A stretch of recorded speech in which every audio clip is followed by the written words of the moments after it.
Welcome back. ഡ്രോയിങ്ങിൻ്റെ അടുത്ത ക്ലാസ്സിലേക്ക് എല്ലാവരെയും സ്വാഗതം ചെയ്യാണ്. നമ്മൾ ഡ്രോയിങ് ഇൻസ്ട്രുമെൻസിനെ പറ്റി 5-ാമത്തെ ക്ലാസ്സാണ്. ഇതിൽ കഴിഞ്ഞ ക്ലാസ് പറഞ്ഞിരുന്നു ഡ്രോയിങ് പേപ്പറിനെ പറ്റിയാണ് അടുത്ത ക്ലാസ് എടുക്കാനുള്ളത്. പ്രധാനപ്പെട്ട ഒരു ഭാഗമാണ് ഡ്രോയിങ് ഷീറ്റ്സ് അല്ലെങ്കിൽ ഡ്രോയിങ് പേപ്പേഴ്സ്. ഏതൊക്കെ തരത്തിലുള്ള ഡ്രോയിങ് പേപ്പേഴ്സ് ഉപയോഗിക്കുന്നു, അതിൻ്റെ ക്ലാസിഫിക്കേഷൻസ് എങ്ങനെയൊക്കെയാണ് എന്നുള്ള കാര്യങ്ങൾ. അപ്പോൾ ഈ ഡ്രോയിങ് ഷീറ്റ്സ് അല്ലെങ്കിൽ ഡ്രോയിങ് പേപ്പർ നമുക്ക് രണ്ട് തരത്തിൽ തരംതിരിക്കാൻ പറ്റും. ഒന്ന് ഹാൻഡ് മെയ്ഡ് പേപ്പറും മറ്റൊന്ന് മിൽ മെയ്ഡ് പേപ്പറും. പേര് കേട്ട തന്നെ അറിയാം. ഹാൻഡ് മെയ്ഡ് എന്ന് പറഞ്ഞാൽ കൈകൊണ്ട് ഉണ്ടാക്കുന്ന തരത്തിൽ വരുന്നവ, മറ്റേത് മെഷീനറിയിൽ ഉണ്ടാക്കുന്നത്. അപ്പോൾ ഈ ഹാൻഡ് മെയ്ഡ് എന്നുള്ളത് റഫ് ആയിരിക്കും. അതുകൊണ്ട് തന്നെ അത് നമ്മൾ സാധാരണ ഡ്രോയിങ് പർപ്പസുകൾക്ക് ഉപയോഗിക്കുന്നില്ല. നമ്മൾ മിൽ മെയ്ഡ് പേപ്പേഴ്സ് ആണ് ഉപയോഗിക്കുക. അത് നമുക്ക് പലതരത്തിൽ അവൈലബിൾ ആണ്. പ്രധാനമായിട്ട് അത് റീലായിട്ടാണ് നമുക്ക് ലഭിക്കുക. വലിയ റീലുകളായിട്ടാണ് മില്ലിൽ നിന്ന് കിട്ടുക. പിന്നെ അത് കട്ട് ചെയ്ത് നമ്മൾ പാകത്തിനുള്ള വലുപ്പത്തിലേക്ക് ആക്കുകയാണ് ചെയ്യുന്നത്. അപ്പോൾ ഇത് നമ്മൾ രണ്ട് രീതിയിൽ സ്പെസിഫൈ ചെയ്യാറുണ്ട്. ഒന്നുകിൽ അത് അതിൻ്റെ വെയിറ്റ് എത്രയാണ്, ഓരോ റീമിലും എത്ര കിലോഗ്രാം പെർ റീം ഉള്ള രീതിയിൽ സ്പെസിഫൈ ചെയ്യും. അല്ലെങ്കിൽ നമ്മൾ സാധാരണ ഉപയോഗിക്കുന്ന മറ്റൊരു യൂണിറ്റ് എന്ന് പറഞ്ഞാൽ GSM ആണ്. GSM എന്ന് പറഞ്ഞാൽ gram per square metre. Gram per square metre GSM. അതായത് ആ ഷീറ്റ് കട്ട് ചെയ്ത് നമ്മൾ ഒരു മീറ്റർ സ്ക്വയർ ഉള്ള ഷീറ്റ് കട്ട് ചെയ്ത് കഴിഞ്ഞാൽ അതിന് എത്ര വെയിറ്റ്, അതിന്റെ ഡെൻസിറ്റി എത്ര ഉണ്ടായിരിക്കും, ഓരോ സ്ക്വയർ മീറ്ററിലും എത്ര ഗ്രാം ആയിരിക്കും അതിന്റെ ഡെൻസിറ്റി. നിങ്ങൾക്കറിയാം, നമ്മൾ ഈ ഫോട്ടോസ്റ്റാറ്റിൽ ഉപയോഗിക്കുന്ന പേപ്പറുകൾ നമ്മൾ 70 GSM 80 GSM ഒക്കെ പറഞ്ഞു വരുന്നുണ്ടല്ലോ. 60 GSM ഉണ്ട്. അങ്ങനെ പല അളവിലുള്ള പേപ്പറുകൾ നമുക്ക് കിട്ടും. അത് നമുക്ക് കാണാൻ പറ്റും. GSM കൂടുന്നതനുസരിച്ച് അതിന്റെ കട്ടി കൂടി വരുന്നത്, അതിന്റെ ഡെൻസിറ്റി കൂടുന്നുണ്ട്. അപ്പൊ നമ്മൾ പല ആവശ്യങ്ങൾക്കും നമ്മൾ പല അളവുകളുള്ള ഷീറ്റുകൾ ഉപയോഗിക്കുന്നുണ്ട്. അപ്പൊ ഈ ഡ്രോയിങ് ഷീറ്റുകൾ എങ്ങനെയൊക്കെ നമ്മൾ സ്പെസിഫൈ ചെയ്യുന്നത്, അതിനെ എങ്ങനെയൊക്കെയാണ് അതിന്റെ സൈസുകൾ നമ്മൾ പറയുന്നത്, നമുക്ക് അടുത്ത് വരുന്നത്. ഇത് രണ്ട് രീതിയിൽ, ട്രിംഡ് അൺട്രിംഡ് എന്നുള്ള രീതിയിൽ സൈസുകൾ വരുന്നുണ്ട്. അപ്പൊ അത് കറക്റ്റ് അളവ് എന്ന് പറഞ്ഞാൽ ട്രിംഡ് ആണ്, എക്സാക്റ്റ് അതിന്റെ അളവ്. അൺട്രിംഡ് പറഞ്ഞാൽ ഫസ്റ്റ് നമ്മൾ റീലിൽ നിന്ന് കട്ട് ചെയ്യുന്ന ആ അളവിനാണ് നമ്മൾ അൺട്രിംഡ് എന്ന് പറയാം. അതിൽ നിന്ന് പിന്നെ നമ്മൾ ട്രിംഡ് സൈസിലേക്ക് ഇതിനെ കറക്റ്റ് ആയിട്ട് രണ്ടാമത് കട്ട് ചെയ്യാണ് ചെയ്യുക. അപ്പോൾ ഈ ഡ്രോയിങ് ഷീറ്റുകൾ തരംതിരിക്കുമ്പോൾ അത് A0 മുതൽ A5 വരെയാണ് സാധാരണ തരംതിരിക്കുന്നത്. അതിൽ A4 നിങ്ങൾക്ക് പരിചയം ഉണ്ടായിരിക്കും. നമ്മൾ സാധാരണ ഉപയോഗിക്കുന്ന പേപ്പറാണ് A4 സൈസ് എന്ന് പറയുന്നത്.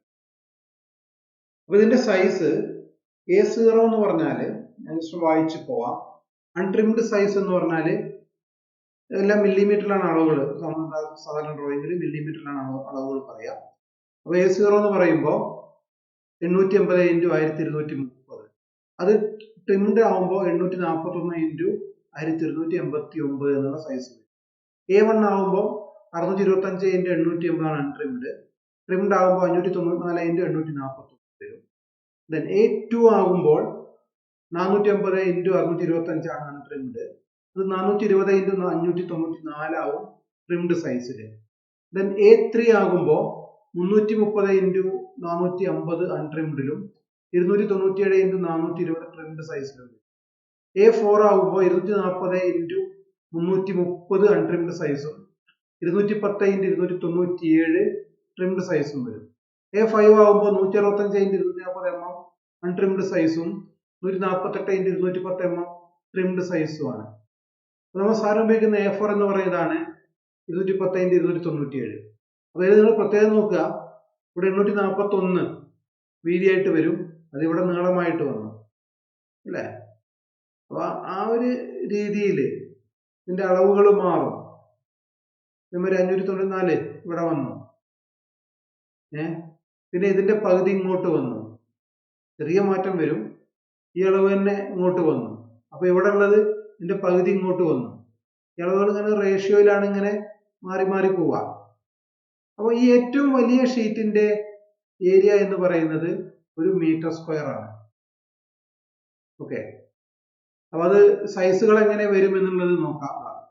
ഇങ്ങനെയാണ് നമുക്ക് ഇത് പകുതി പകുതിയായിട്ടാണ് പോവുക. A0 ഷീറ്റ് ഇതിന്റെ മൊത്തം ഏരിയ എന്ന് പറയുന്നത് 1 മീറ്റർ സ്ക്വയർ ആണ്.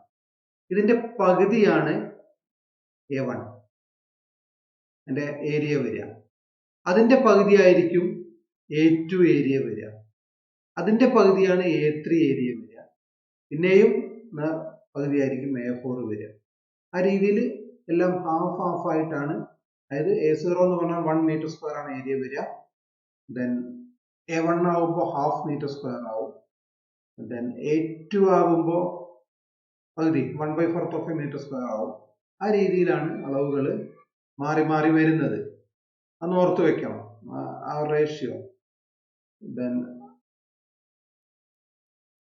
എടുത്തു വരുന്നത് അതിന്റെ layout of drawing sheet. It is used for easy reading of the drawing and easy location of details. Title block is a rectangular box containing details of drawings like drawing number, scale, date, etc. Title block is situated at the bottom right hand corner of the drawing sheet. The border has minimum width of 20 mm for A0 and A1 and 10 mm for A2, A3 and A4. ഇത് ഈ കാണിച്ചാണ് drawing ഷീറ്റിന്റെ ഒരു area. ഇത് നമ്മുടെ ഉള്ളിൽ കാണിച്ച ഈ അളവാണ്. പുറത്തോടെ ഒരു ബോർഡർ ലൈന് നമ്മൾ വരയ്ക്കും. പിന്നെ അതിൻ്റെ ഉള്ളിൽ വേറൊരു ബോർഡർ ലൈനും വരയ്ക്കും. ബാക്കിയുള്ളതാണ് നമ്മൾ ഈ ഡ്രോയിങ് ഏരിയ ആയിട്ട് നമ്മൾ എടുക്കുക. താഴെ ഇവിടെ ഒരു ടൈറ്റിൽ ബ്ലോക്ക് വരച്ചിട്ടുണ്ടായിരിക്കും. ഇതിലായിരിക്കും ഈ ഡ്രോയിങ്ങിന്റെ എല്ലാ ഡീറ്റെയിൽസും നമ്മൾ എഴുതുക. എന്താണ് ഡ്രോയിങ്ങിന്റെ പേര്, ആരാണ് വരച്ചത്, അങ്ങനത്തെ കാര്യങ്ങളെല്ലാം നമ്മൾ അതിൽ എഴുതും. ഓക്കെ. ഇനി ഇതിൻ്റെയൊക്കെ സ്പെസിഫിക്കേഷൻ നേരത്തെ പറഞ്ഞു A0, A1, A2 എന്നുള്ള സ്പെസിഫിക്കേഷൻസ് ഒക്കെ പറഞ്ഞു. ഈ സ്പെസിഫിക്കേഷൻസ് ഒക്കെ തയ്യാറാക്കുന്നത് ഗവൺമെന്റിന്റെ ഔദ്യോഗിക ബോഡി ഉണ്ട്. പണ്ട് നമ്മൾ ഇന്ത്യൻ സ്റ്റാൻഡേർഡ് ഇൻസ്റ്റിറ്റ്യൂട്ട് ISI എന്ന് പറഞ്ഞിരുന്നു. നമ്മൾ ഈ ഡ്രോയിങ്ങിന്റെ കാര്യങ്ങളെല്ലാം ISI നമ്പറുകൾ വരും. അതനുസരിച്ചാണ് നമ്മൾ ഈ സൈസുകളൊക്കെ സ്പെസിഫൈ ചെയ്യുന്നത്. ISന്റെ ഹാൻഡ് ബുക്കിൽ നമുക്ക് ഈ ഡ്രോയിങ്ങിന്റെ എല്ലാ കാര്യങ്ങളും നമുക്ക് സ്പെസിഫൈ ചെയ്തിട്ടുണ്ട്. ഏതൊക്കെ ഉപയോഗിക്കണം, എന്തൊക്കെ ചെയ്യണം, ഓരോ സാധനങ്ങൾ എങ്ങനെ ആയിരിക്കണം ഉള്ള കാര്യങ്ങളൊക്കെ. അപ്പം ഈ ബ്യൂറോ ഓഫ് ഇന്ത്യൻ അത് നമ്മൾ ഈ ഇന്ത്യൻ സ്റ്റാൻഡേർഡ് ഇൻസ്റ്റിറ്റ്യൂട്ടിനെ ഇപ്പം നമ്മൾ bureau of Indian standards BIS എന്നാണ് അറിയപ്പെടുന്നത്. അപ്പൊ ഈ നമ്പർ പറയുമ്പോൾ ചിലപ്പം ഞാൻ IS നമ്പർ പറയും, ചിലപ്പം BIS നമ്പർ എന്ന് പറയും. എന്തായാലും ഒന്ന് തന്നെയാണ്, ഒരേ സ്ഥാപനം തന്നെയാണ്. നിങ്ങൾ പല ഇതിലും കണ്ടുണ്ടാവും ISI നമ്പറുകൾ. ISI മുദ്ര എന്ന് പറഞ്ഞാൽ നമ്മൾ അതിന്റെ ക്വാളിറ്റിയുടേതായിട്ടാണ് കണക്കാക്കുന്നത്. ക്വാളിറ്റി ഉള്ളതിന് ISI മുദ്ര ലഭിക്കുകയുള്ളൂ. അത് തന്നെയാണ് BIS എന്നുള്ളത്. BIS എന്ന് പറഞ്ഞാൽ നിങ്ങൾ കണ്ടാവും ഗോൾഡിനൊക്കെ 916 പ്യൂരിറ്റി എന്നൊക്കെ പറയുന്നത്. ഇത് BIS ആണ് സ്പെസിഫൈ ചെയ്യുന്നത്, bureau of Indian standards. Okay. അപ്പൊ നമ്മൾ ഈ കാര്യങ്ങളെല്ലാം പറയുന്നത് ഇപ്പൊ A0 സൈസ് എത്രയാണ്, A1 സൈസ് എത്രയാണ്, A2 സൈസ് എത്രയാണ് എന്നുള്ള ഇങ്ങനത്തെ കാര്യങ്ങളെല്ലാം പറയുന്നത് ഈ ബ്യൂറോ ഓഫ് ഇന്ത്യൻ സ്റ്റാൻഡേർഡ്സിന്റെ അവർ പറയുന്ന അതേ കണക്കുകളാണ് നമ്മൾ ഈ പറയുന്നത്. അതുകൊണ്ട് തന്നെ എന്താണെന്ന് വെച്ച് കഴിഞ്ഞാൽ നിങ്ങൾ ഏത് പുസ്തകത്തിൽ നോക്കിക്കഴിഞ്ഞാലും ഈ സ്റ്റാൻഡേർഡ്സ് എല്ലാം ഒരേപോലെ തന്നെ ആയിരിക്കും ഉണ്ടാവുക. അവർ പറയുന്ന കാര്യങ്ങൾ, ഗവൺമെന്റ് നിർദ്ദേശിച്ച കാര്യങ്ങൾ ഓരോന്നിനും കൃത്യമായിട്ട് വരുന്നുണ്ട്. അത് തന്നെയാണ് നമ്മൾ പറയുന്നത്. ഇനി ഇതില് ലാസ്റ്റ് വരുന്നൊരു ഭാഗം എന്ന് പറഞ്ഞാൽ ഈ ഡ്രോയിങ് ഷീറ്റ് എങ്ങനെ ഫോൾഡ് ചെയ്യാം എന്നുള്ളതാണ്. ചെറിയ ഭാഗം, drawing how to fold a drawing sheet. വരയ്ക്കേണ്ടതിന്റെ കുറെ, മടക്കുന്നതിന് കുറെ കാര്യങ്ങൾ ശ്രദ്ധിക്കാനുണ്ട്. അപ്പൊ അത് നമുക്ക് അടുത്ത ക്ലാസ്സിൽ പറയാം. ഒരു ചെറിയൊരു ക്ലാസ്സിന്റെ ആവശ്യമുള്ളൂ. ഓക്കെ.